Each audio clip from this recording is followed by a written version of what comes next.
రామోజీరావు గారు 1995వ సంవత్సరంలో మొట్టమొదటిసారిగా వారిని చూశాను. అప్పటి వరకు ఈనాడు పేపర్ తప్ప వార్తలంటే ఏమిటో తెలియదు మా ఇంట్లో.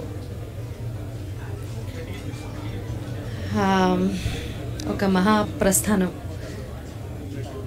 మనిషి అన్నవాడు ఎప్పుడో ఇప్పుడు అంటే 100 ఏళ్ల ప్రాయంలో ఎప్పుడో ఇప్పుడు కన్ను మూయాల్సిందే. కానీ ఆ మనిషి తాలూకు విలువ ఎప్పుడు తెలుస్తుంది అంటే ఎంతమంది వారి కోసం కన్నీరు కార్చారు, ఎంతమంది చూడటానికి వచ్చారు అనేది వారి విలువ ఏంటనేది తెలుస్తుంది. ఇవాళ నాలాంటి ఎన్నో లక్షల మంది, వేల మంది అభిమానులు వారిని ఆఖరిసారిగా భౌతికంగా అంటే వారు అక్కడ వారిని చూడడానికి రావడమే చెప్తోంది ఆయన విలువేంటో.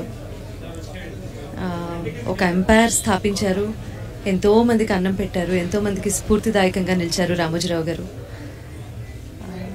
భవిష్యత్ తరాలకు వారు చేసిన పనులు, వారు స్థాపించిన ఈ సంస్థానం ప్రతిదీ ఆదర్శప్రాయంగా నిలుస్తుంది. మాట్లాడుకుంటారు, వేనోళ్ళ పొగుడతారు. ఇలా ఎప్పుడు ఆర్ఎఫ్సికి